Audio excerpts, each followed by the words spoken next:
अस्सलाम वालेकुम। Welcome to Shakoob educational channel. This is your physics teacher F M Nasir Shah.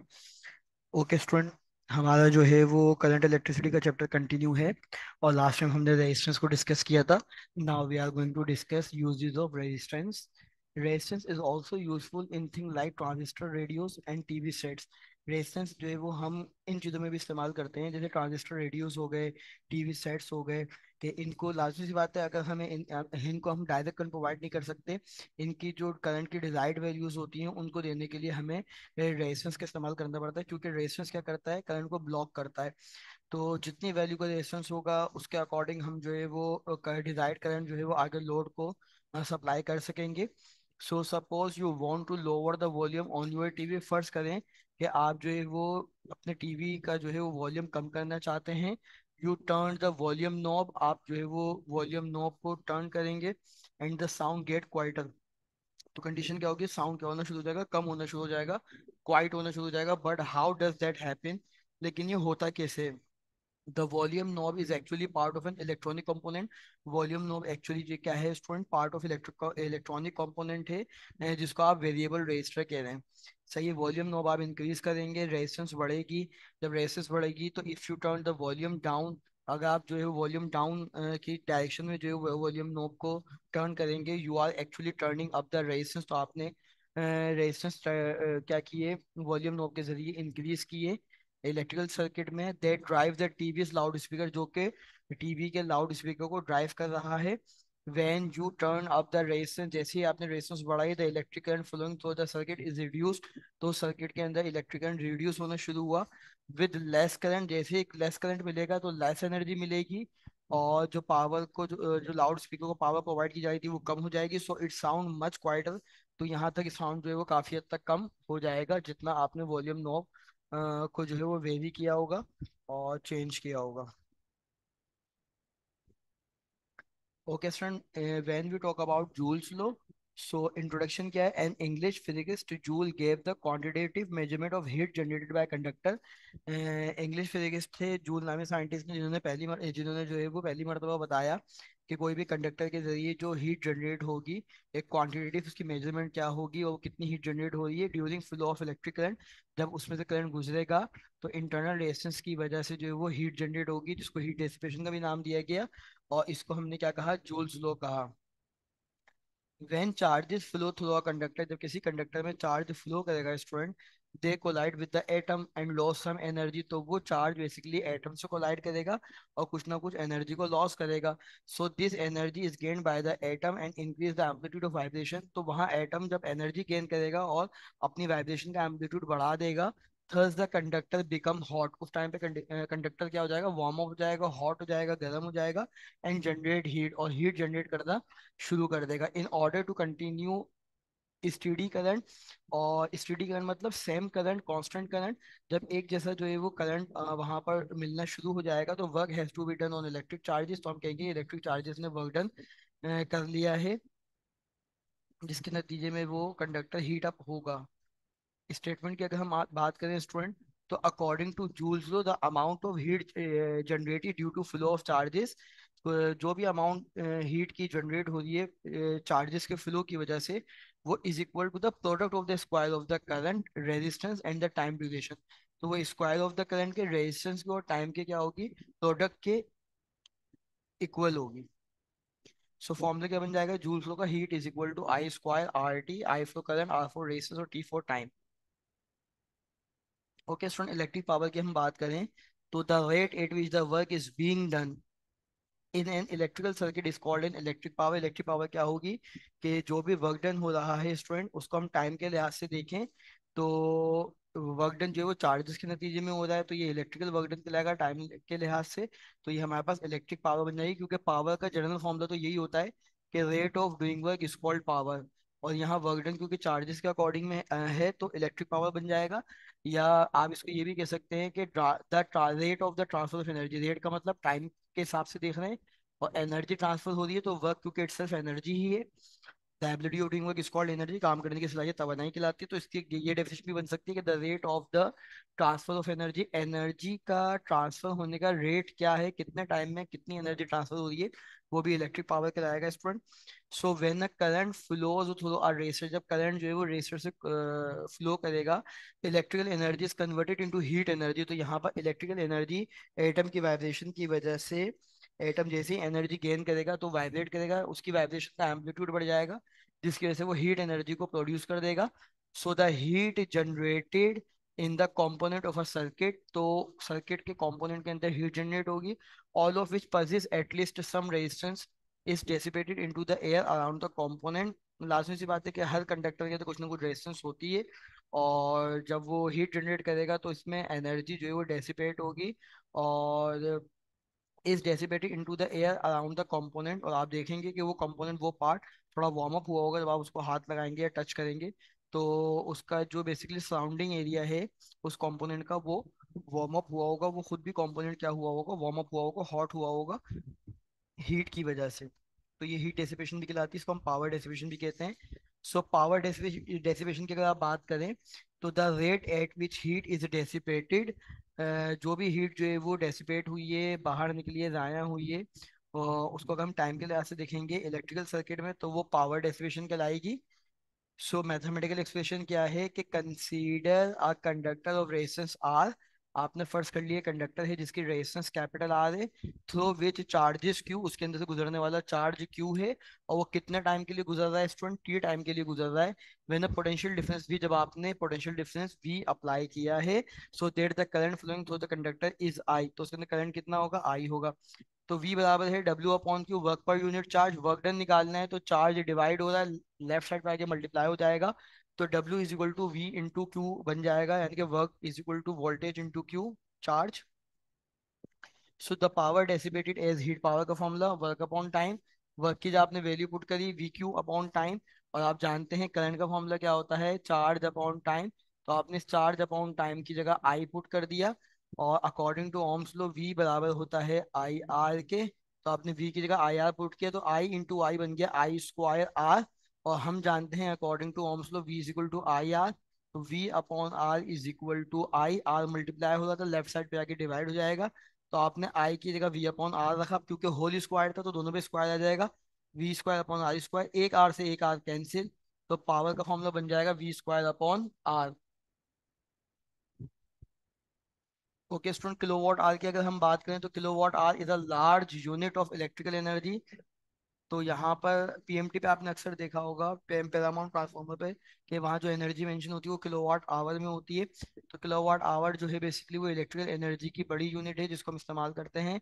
If a power of 1 kilowatt is maintain for 1 hour, अगर 1 kilowatt power जो है वो maintain की जा रही है 1 घंटे के लिए, तो then the energy generated by the electric current is said to be 1 kilowatt hour, तो उसकी जो एनर्जी होगी वो 1 किलोवाट आवर कहलाएगी। पावर का फॉर्मूला क्या है, work upon time, time divide हो रहा है, लेफ्ट साइड पे मल्टीप्लाई होगा, तो W is equal to power into time बन जाएगा। सो यहाँ अगर 1 किलोवाट आवर है, अगर हम बात करें इसकी वर्क की, तो पावर कितना है 1 किलोवाट, और टाइम कितना है 1 आवर। तो अब आप देखें किलो की जगह 1000 आएगा, और आवर का मतलब है 60 मिनट और 60 second, that will be equal to 3600। तो इनको मल्टीप्लाई कर देंगे तो बेसिकली ये आ जाएगा आपके पास फिगर। तो देखें 36 ये लेग बन रहा है, तकरीबन 36 लाख वॉट सेकेंड। और अगर मैं इसको ऑर्डिनरी फॉर्म का एक्सपोनेंशियल में कन्फर्म करूँ, कन्वर्ट करूँ, तो आप देखें ये पॉइंट उठ के 1 2 3 4 5 6, तो बन जाएगा 3.6, और 10 की पावर 6 जूल आ जाएगा। 1 किलोवाट आवर बराबर होगा 3.6 इंटू 10 की power 6 joule.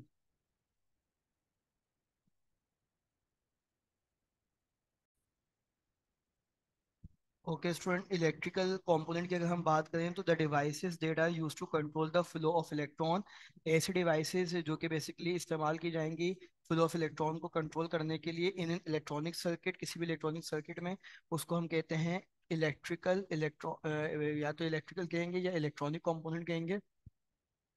They make up an electronic circuit, some important electrical components are, तो ये इलेक्ट्रॉनिक सर्किट बेसिकली जो है वो बनाए जाते हैं, इसकी कुछ कंपोनेंट हैं। तो देखें पहला कंपोनेंट है स्विचेस और की। It is one of the most fundamental electrical component that is used to turn the electric circuit on and off. Switch और की जो है वो एक one of the most fundamental electrical component है जिसको इस्तेमाल किया जाता है इलेक्ट्रिक सर्किट को ऑन या ऑफ करने के लिए।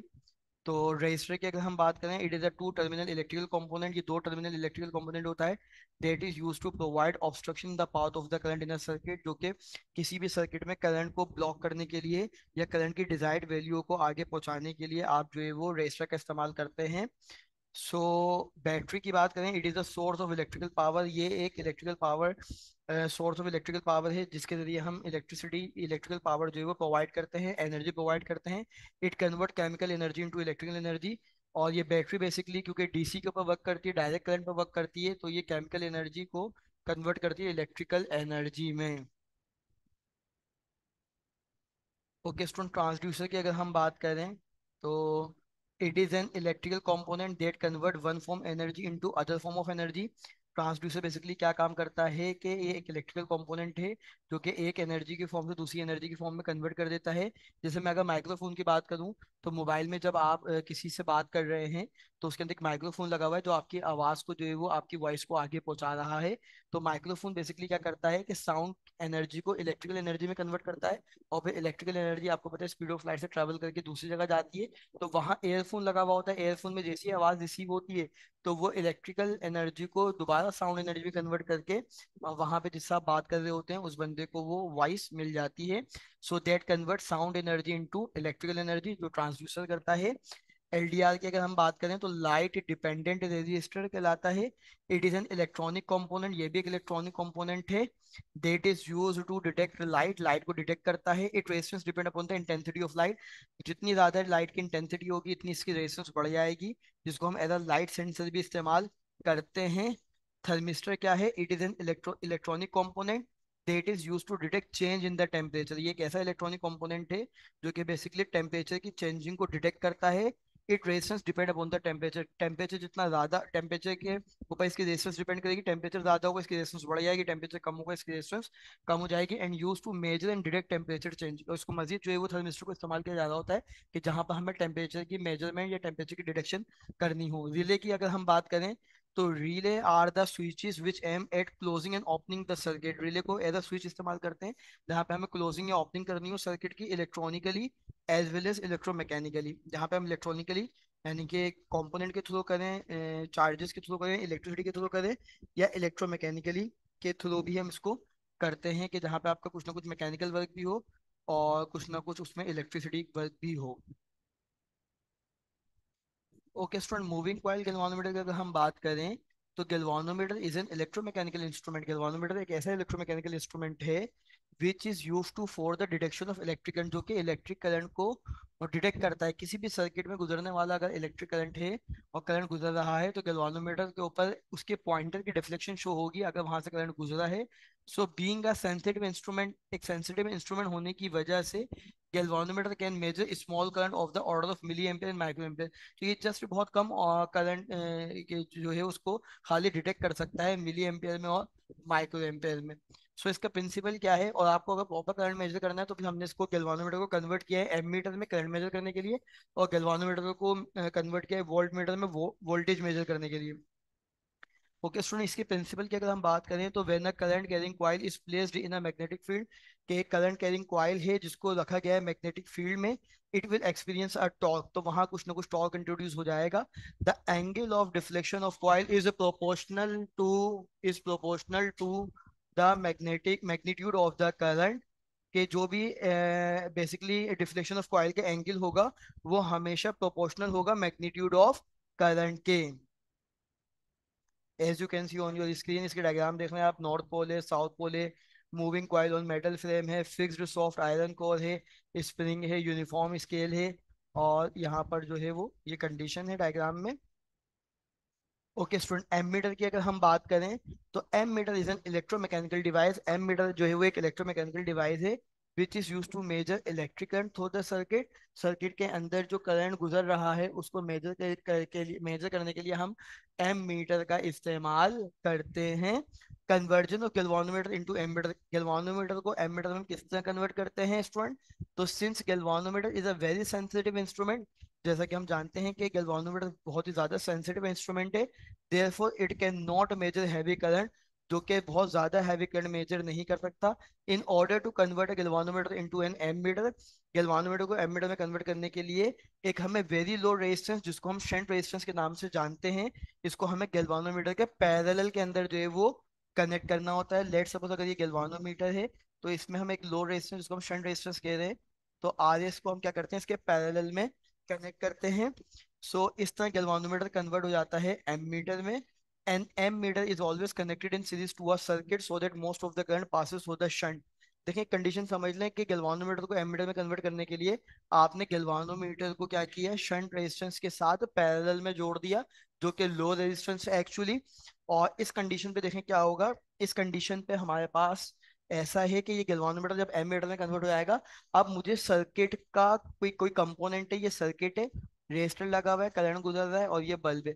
अब मुझे यहाँ पर जो है वो करंट फाइंड आउट करना है। तो ये गैल्वानोमीटर लेट सपोज इसकी दो प्रोब आ रही हैं, तो एक प्रोब को जो है वो मैं यहाँ कनेक्ट करूंगा, और इस रेजिस्टर को हटा के और बल्ब का ये कंपोनेंट हटा के मैं दूसरी बेसिकली इस रेजिस्टर को हटा के मैं क्या करूंगा। देखिए कंडीशन क्या है। कंडीशन ये है कि ये गैल्वानोमीटर है और इसकी दो प्रोब आ रही हैं। सही है। अब मुझे जो है वो इधर करंट फाइंड आउट करना है, तो मैं क्या करूंगा, इस रेजिस्टर को यहाँ से डिस्कनेक्ट करूंगा और ये बल्ब का जो है वो कनेक्शन है वो इस तरफ से लूंगा। तो एक प्रोब में इधर लगाऊंगा और एक प्रोब में इधर लगाऊंगा, तो ये देखेंगे सीरीज में जुड़ जाएगा। तो हमें जब भी करंट मालूम करना होगा तो हम एम मीटर की प्रोब को सर्किट में कंपोनेंट के साथ सीरीज में लगाते हैं। तो हमें सीरीज में लगाने की वजह से क्या फाइंड आउट हो जाएगा स्टूडेंट, करंट फाइंड आउट हो जाएगा।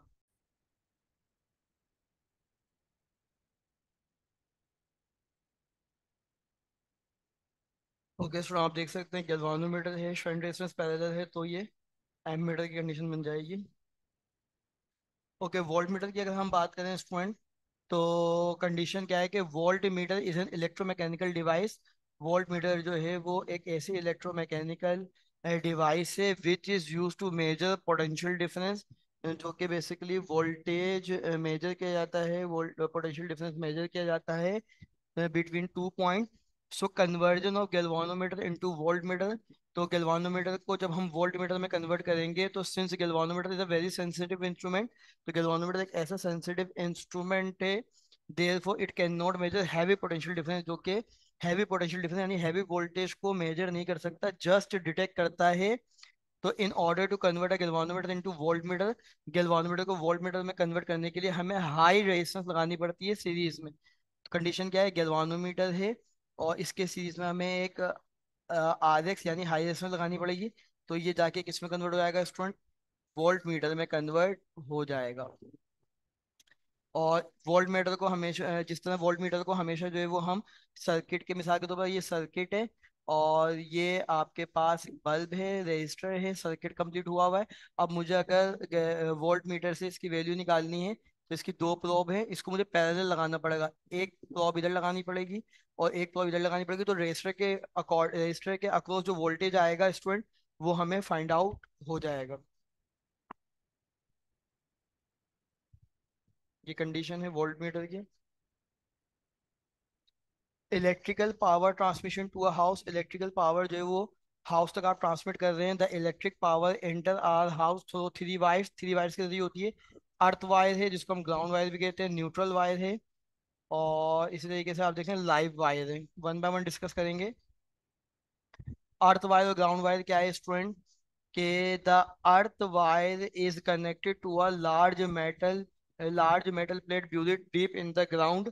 आप क्या करते हैं, ग्राउंड यानी जमीन के अंदर जो है वो एक मेटल प्लेट, अर्थ वायर को जो है वो कनेक्ट करते हैं एक लार्ज मेटल प्लेट के साथ, और उसको फिर ग्राउंड के अंदर जो है वो ब्यूरिड कर देते हैं, दफना देते हैं, अंदर जमीन के अंदर जो है वो लगा देते हैं।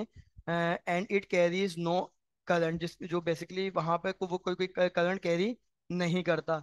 जबकि न्यूट्रल वायर की अगर हम बात करें, तो this wire is in maintain its zero potential, इस वायर को मेंटेन किया जाता है जीरो पोटेंशियल पर, by connecting it to the earth, earth के साथ कनेक्ट करके at the power station itself. This wire power station ये खुद करता है, और this wire provide the return part of the current, और ये बेसिकली वायर प्रोवाइड करता है आपको करंट का रिटर्न पाथ, यानी कि करंट रिटर्न होता है यहाँ से न्यूट्रल वायर से। और लाइव वायर की बात अगर हम करें तो this wire is at a high potential, इसकी पोटेंशियल बहुत ज्यादा होती है। The potential difference between the live wire and the neutral wire is 220 volt.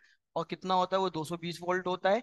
All electrical appliances are connected in parallel across neutral and live wire. तो जितनी भी electrical appliances होती है वो जोड़ी जाती है पैरेलल न्यूट्रल और लाइव वायर के दौरान। So all have the same potential difference. The wire from transformer are connected to electrical metre.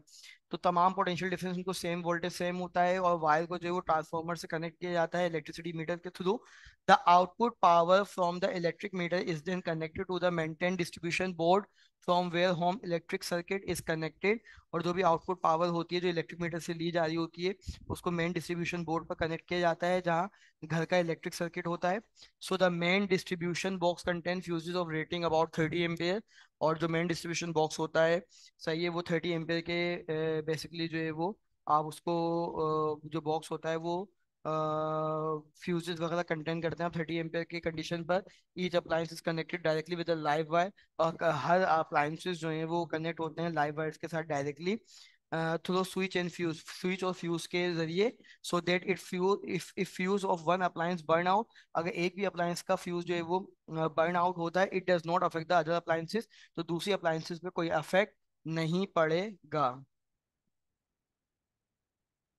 ये कंडीशन है live wire main fuse electricity meter main switch connection of various appliances in parallel. और earth wire है, earth connection है।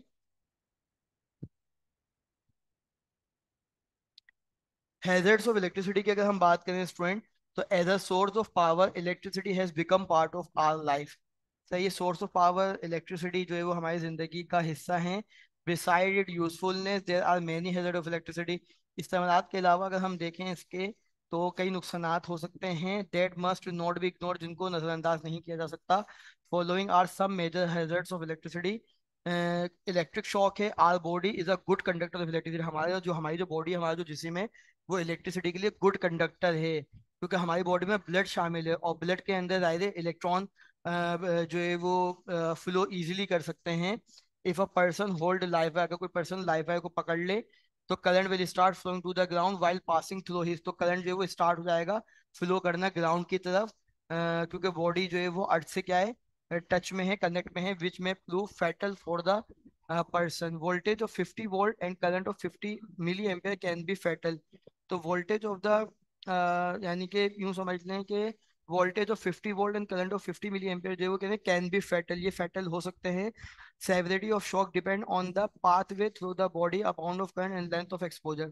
तो इंसान के लिए जो है वो ये खतरनाक साबित हो सकता है कि अगर उसमें से करंट पास आउट हो जाए। इलेक्ट्रिक फायर की अगर हम बात करें तो when a very high current is pass through a cable, जब बहुत ज्यादा हाई करंट केबल से पास किया जाता है तो there is a possibility that the wire will overheat. तो वायर जो है वो क्या हो जाए, गर्म हो जाए, ओवर हीट हो जाए। तो as a result there is a risk of electric fires. तो ये बेसिकली एक रिस्क है इलेक्ट्रिक फायर के लिए कि वहां पर जो है वो आग भी लग सकती है वायर के अंदर। रीजन ऑफ इलेक्ट्रिसिटी फॉल्ट, क्या रीजन हो सकते हैं स्टूडेंट? डैमेज इंसुलेशन, यानी कि जो आपने उसके कॉपर वायर के ऊपर इंसुलेशन की है सेफ्टी के लिए वो डैमेज हो जाए। For safety purposes, safety purposes के लिए all electrical wire are insulated, तमाम के तमाम इलेक्ट्रिकल वायर को आप क्या करें, इंसुलेट कर दें। और with plastic sheet, plastic sheet से इंसुलेट करें ताकि करंट जो है वो उसके ऊपर ना आ सके अगर कोई इसको होल्ड करे। If this insulation is damage, अगर उसकी इंसुलेशन डैमेज होती है तो it can result in electric shock and short circuit. तो ये जो है वो, तो इसका रिजल्ट जो है वो इलेक्ट्रिक शॉक या शॉर्ट सर्किट की सूरत में देखा जा सकता है। टू अवॉइड दिस, अगर आप इसको अवॉइड करते हैं, नजरअंदाज करते हैं, तो damage insulation wire must be replace with proper insulation wire. तो अगर आप इसको क्या करते हैं कि जो डैमेज इंसुलेशन वायर है उसको पूरी की पूरी रिप्लेस कर दें प्रॉपर इंसुलेशन वायर में, तो इससे जो है वो सेफ्टी प्रॉपर हो सकती है। डैम कंडीशन क्या होगी? Under damp condition wet environment. Damp condition कहते हैं वेट इन्वायरमेंट के हवा में नमी है या इर्द गिर्द का जो माहौल है वो थोड़ा सा आपको नमी की फॉर्म में दिख रहा है, तो resistance of human skin is reduced drastically. तो आप देखें जो ह्यूमन स्किन की रेजिस्टेंस है वो क्या हो जाती है, कम हो जाती है। Therefore never operate any electrical appliances, तो वो कोई भी इलेक्ट्रिकल अप्लायंसेस को ऑपरेट नहीं कर सकते गीले हाथों से। Also keep switches plugs socket and wire in dry places. तो आपको जो है वो जितने भी स्विचेस हैं, प्लग्स हैं, शॉक्स, सॉकेट्स हैं, वायर्स हैं, इनको ड्राई प्लेसेस पर जो है वो आपने यूज करना है। एक्सेस लोड ऑन केबल, अगर हम बात करें कि किसी केबल के ऊपर लोड बहुत ज्यादा है स्टूडेंट, तो as appliances are connected in parallel, जो भी अप्लायंसेज आपने पैरेलल में जोड़े हुए हैं, each additional appliance place in the circuit reduces the equivalent resistance in the circuit and increase the current through the wire. तो आप देखें कि जो भी आपने सर्किट में एडिशनल अप्लायंसेस ऐड किया हुआ है, तो उसको आप क्या करते हैं, रिड्यूस कर दें इक्विवेलेंट रेजिस्टेंस से सर्किट में, और करंट इसमें क्या होगा, वायर का बढ़ जाएगा। This additional current might produce enough thermal energy. तो फिर ये एडिशनल करंट क्या होगा स्टूडेंट, थर्मल एनर्जी का सबब बनेगा, जो कि वायर को मेल्ट कर सकता है, वायर की इंसुलेशन को मेल्ट कर सकता है। तो ये शॉर्ट सर्किट और स्टार्ट ऑफ फायर का, यानी कि आग लगने का सबब बन सकता है।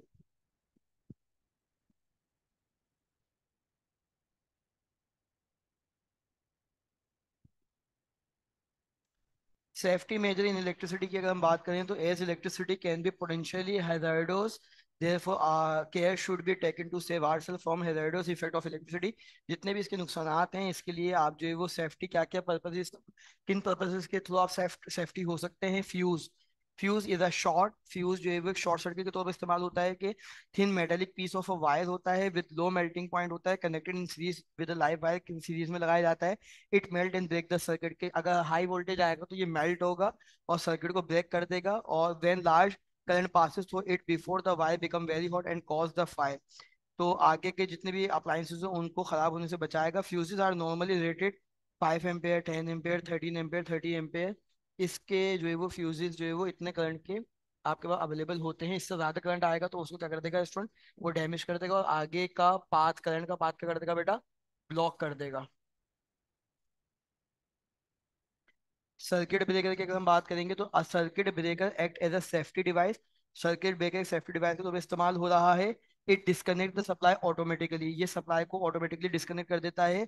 If current exceed the normal value, अगर करंट जो है वो नॉर्मल वैल्यू से बढ़ जाए, तो ये सर्किट ब्रेकर एक्टिव होता है और पाथ को ब्रेक कर देता है, डिस्कनेक्ट कर देता है। Basic circuit breaker consist of a simple switch.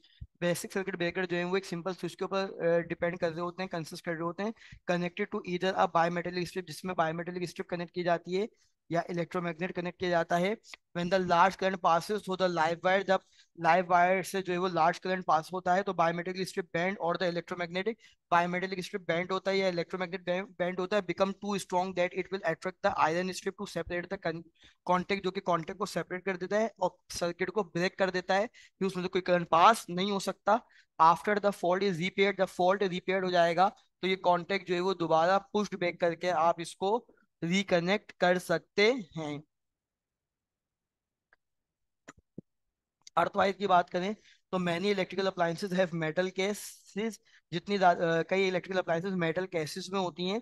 If live wire inside N appliance touches the metal casing, अगर लाइव वायर जो है वो किसी भी अप्लायंस के अंदर मौजूद है और मेटल केस से टच हो रही है, तो we will get an electric shock, तो हमें जो है वो इलेक्ट्रिक शॉक लग सकता है। So earth wire which connect the metal casing with the ground, तो अर्थ वायर जो कि बेसिकली मेटल केसिंग ग्राउंड के साथ कनेक्ट होता है, तो protect the user from electric shock, दो जो कि बेसिकली यूजर को इलेक्ट्रिक शॉक से बचाता है।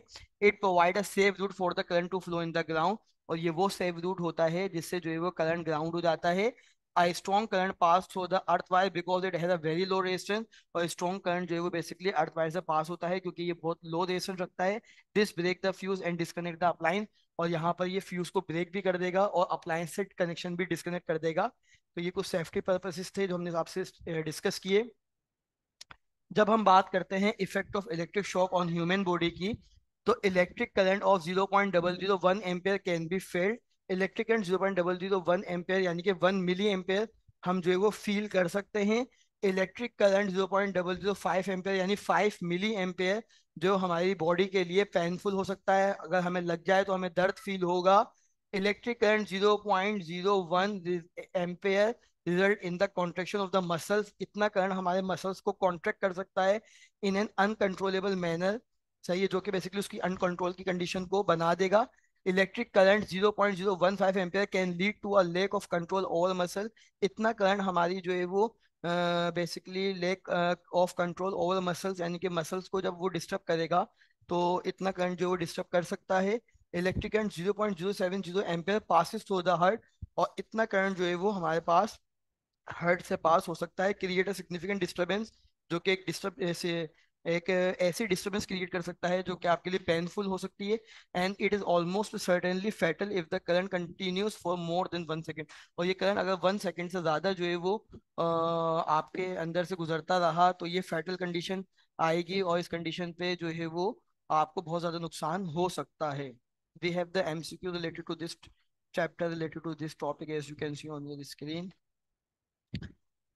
Dash is the largest unit of electrical energy, as all of you know about very well. So the right option is option C, kilowatt hour. और 1 kilowatt hour भी हमने convert किया था, जिसका आंसर था 3.6 10 raised to power 6 joule. Electrical component that is use to turn the electric circuit on and off. अगर हम किसी इलेक्ट्रिक सर्किट को ऑन एंड ऑफ करें स्टूडेंट, तो ये रजिस्टर होगा, स्विचेस होगा, बैटरी होगा या ट्रांसड्यूसर होगा। लेकिन आपके जिन्होंने में इसका सही आंसर आ रहा होगा कि इसका सही आंसर क्या होगा स्टूडेंट, स्विचेस होगा। It is a two-terminal electrical component that is used to provide obstruction in the path of the current in a circuit। अगर हम बात करें कि जो है वो ये दो टर्मिनल इलेक्ट्रिकल कंपोनेंट होंगे स्टूडेंट, जो कि करंट को के पाथ को क्या कर देंगे, ऑब्स्ट्रक्ट कर देंगे, तो उसका नाम यकीनन रजिस्टर है। और it is the source of electrical power in a circuit. तो इलेक्ट्रिकल पावर की सर्किट क्या होगी स्टूडेंट, बैटरी होगी। जो सोर्स ऑफ चार्जेस या सोर्स ऑफ इलेक्ट्रिसिटी प्रोवाइड कर रही है वो बैटरी है।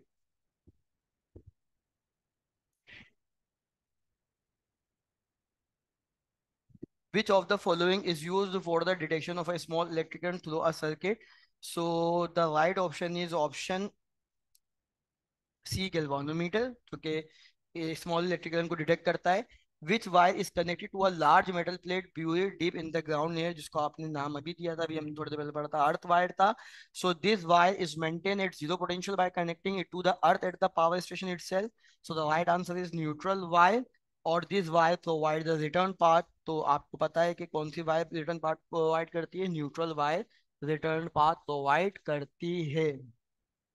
Section B short question answer पे बेस कर रहा है, जूल्स लॉ आएगा, इंट्रोडक्शन एक्सप्लेनेशन, और इसको स्टेटमेंट भी आप शो करेंगे, और ये जिसको हमने आपसे डिटेल में भी डिस्कस किया, पावर डेसिपेशन।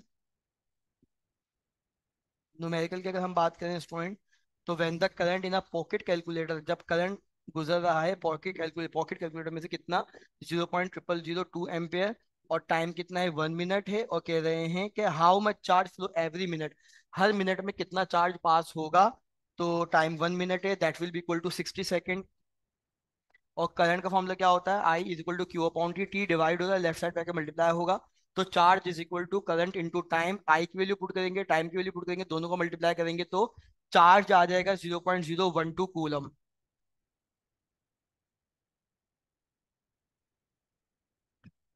न्यूमेरिकल की अगर हम बात करें तो calculate the amount of current, current आपने फाइंड आउट करना है, that an electric heater uses to heat a room in 5 minute. अब आप देखें टाइम दे दिया है 5 मिनट, कन्वर्ट करेंगे 60 से मल्टीप्लाई कराएंगे तो ये 300 सेकेंड आ जाएगा।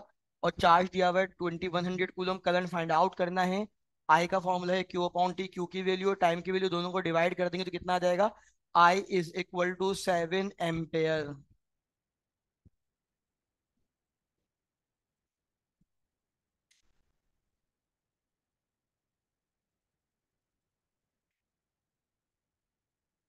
a potential difference of 90 volt, voltage कितना है 90 volt, exist between 2 point, the amount of work done when an unknown charge is move between 2 point.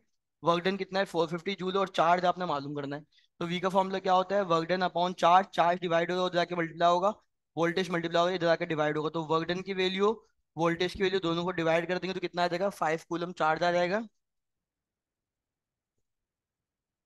इसके न्यूमेरिकल की अगर हम बात करें नेक्स्ट की, तो पोटेंशियल डिफरेंस अप्लाइड है पोर्टेबल रेडियो टर्मिनल कितना दिया हुआ है 6 volt. Determine the resistance R मालूम करना है। करंट दिया हुआ है 20 मिली एम्पेयर। तो मिली एम्पेयर से एम्पेयर में जा रहे हैं, लोअर टू हायर यूनिट जा रहे हैं। How many ampere in 1 milliampere, you will have to give answer right now. There are 1000 ampere, there are 1000 milliampere in 1 ampere. तो आप 1000 से डिवाइड कराएंगे तो 20 divide by 1000, answer will be 0.02 ampere. So according to Ohm law, we have the formula right now, as you can see on your screen, V is equal to I R. I multiply होगा left side पे आके divide होगा, R का formula बन जाएगा V upon I। Voltage की value और current की वैल्यू दोनों डिवाइड करेंगे, 300 ओम इसका आंसर आ जाएगा। हम बात करें calculate the potential difference between 2 point. Potential difference कितना है स्टूडेंट, यहाँ पे 2 पॉइंट के दरमियान आपने पोटेंशियल डिफरेंस कैलकुलेट करना है। वर्क डन दिया हुआ है 90 × 10⁻⁴ जूल, और चार्ज दिया हुआ है 9 माइक्रो कूलम। सो माइक्रो को कन्वर्ट कर देंगे 10⁻⁶ में। पी का फॉर्मूला W/Q, डब्ल्यू की वैल्यू, चार्ज की वैल्यू, 9 से 9 कैंसिल, 1 आ गया, -6 ऊपर जाके +6, बेस सेम पावर 8, और -4 +6, 6 में से 4 देंगे 2, बड़े नंबर की साइन। तो 10 का स्क्वायर मतलब है 10 × 10, answer will B 100 volt. Next numerical आप देख सकते हैं, रेजिस्टेंसेस दी हुई हैं 4 ओम, 6 ओम, 12 ओम, और कह रहे हैं पैरेलल में जुड़ा हुआ है। तो इक्विवेलेंट रेजिस्टेंस के लिए हम फॉर्मूला लगाते हैं 1/R, 1/R1, 1/R2, 1/R3, as all of you know. तो इक्विवेलेंट रेजिस्टेंस निकालनी है, टोटल करंट निकालना है, आई का फॉर्मूला आ जाएगा V/R, और हर एक का आपने करंट मालूम करना है। तो I1 बराबर होगा V/R1, I2 बराबर होगा V/R2, and so on, I3 बराबर होगा V/R3। वी इसलिए हम 1 2 3 नहीं लिख रहे क्योंकि पैरेलल में वोल्टेज सेम होता है और करंट डिफर करता है।